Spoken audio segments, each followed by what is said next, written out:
Okay, so today we're kicking off the discussion of Yesteryear by Caro Claire Burke, and this is the book that a whole lot of book clubs across the country are reading, and it has been kind of an instant bestseller. So I was a little bit hesitant to pick it up, but it seemed like everyone would be talking about it, so it would be worthwhile to at least be able to be involved in the conversation.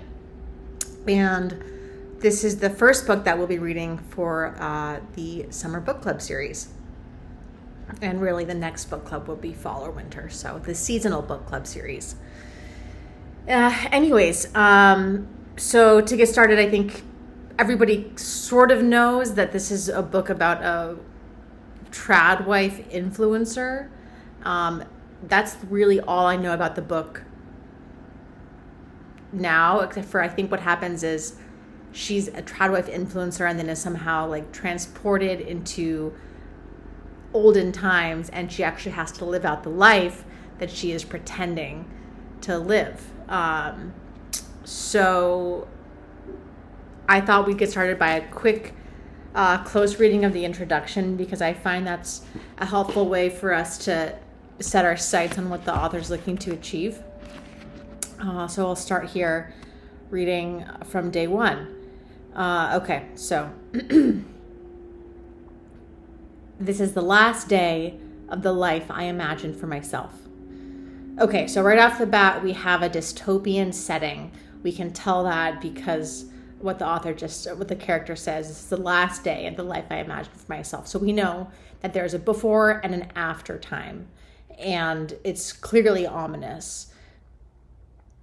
So as soon as we're thinking dystopian, we know that that means that one of the characters' chief questions that they'll be answering is, how is it that I can appropriately shift myself to respond to a world in which the system of values that I was living on has been completely transformed and crumbled? So you know that you're going to be seeing your character transform in unexpected ways to address a completely new reality. Okay, so this is the last day of the life I imagined for myself. I woke up 2 minutes before my alarm went off like usual. 5:58 and bing, eyes wide open, ready to greet the day. I've never had a hard time waking up in the morning. Never used the snooze button either, not once in my life. Sobriety helps. I don't drink. Discipline helps too. I was born with spades of discipline. I'm practically overflowing with it, which is why I think I've never had that much trouble with anything in my life. Okay, so now we're learning that the character's primary virtue, or the primary way that they exist in the world, is through diligence, okay? And I can already guess that the dystopian scenario she's going to encounter is going to ask her to shed the skill of diligence that she has used successfully so far, and to take on a new set of behaviors that are better adapted. And of course, as you know, it can be really scary to forego or decide not to use a tool that you've previously used so successfully. So I'm expecting that we're going to see our character go through an emotional internal conflict and tension as she learns to employ different behavioral strategies.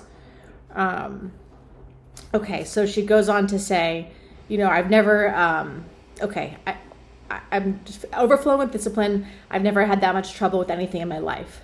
Not motherhood, not marriage, nor building a business, nor serving him, capital H. All of it appeared to me as a series of tasks to be accomplished each day at the right time in the correct chronological order. I know it's not that easy for other people, but it really is for me. Okay, so basically what she's saying is, I have a direct line to God, and I don't struggle with things because the answers appear to me like visions. So our angel will become, in this dystopian world, in some ways a fallen angel, because she's being cast out of the kingdom of heaven, metaphorically speaking, cast out of God's good graces. She's being banished to walk in the desert alone, in a without benediction.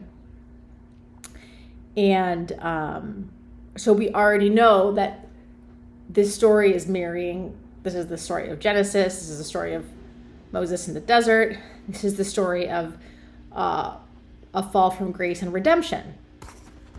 Okay, and we know that she's going to probably redeem herself by creating herself anew. Okay. So my hunch is, based on what we know, this is a female protagonist. Her primary character trait is that she's really diligent, which actually can sometimes be obedient. And the question is, for a female archetypical character, typically what you'll see is that archetype go ahead and start to engage with their shadow traits, which in this case would probably be aggression, assertiveness, even a little bit of maybe strategic sloth or laziness. So my guess is that by the end of this book, this protagonist is going to become more assertive and aggressive. And this is a very standard character development arc for female protagonists, because, the female psyche is one of the primary challenges of the female psyche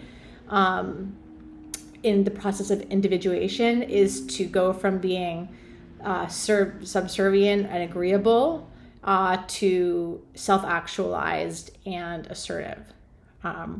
So in this way, already this book is there's themes.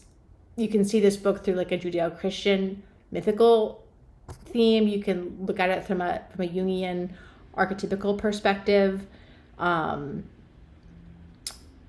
then, of course, there's going to be the actual plot of the story, which moves us forward and how.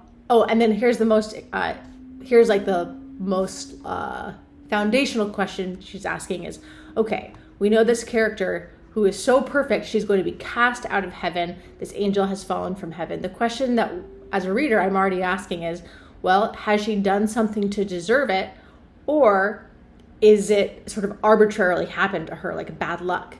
And the answer to that question, or how sympathetic we are to this character as we get to know the character, really answers the question that the author maybe is not even trying to. It tells us how the author conceptualizes their worldview of the entire universe of the story, which is, on the one hand, is the world a kind of a fair place with a legible meter and ledger of good and bad, and if you do good, you get rewarded with good, and if you do bad, you are comically rewarded as well? Or does this author see that there's actually a component of chaos and arbitrariness in the world? So it will be interesting to see this character, whether she is getting her comeuppance or whether she's being struck by bad luck. And I think that's an important distinction to make when you start to think about how she's going to take on the burden of changing herself and improving herself in order to respond to her new world. So that was a long-winded explanation of the first 2 paragraphs of the book. And then, of course, now the plot's going to kick in to help drive these questions forward.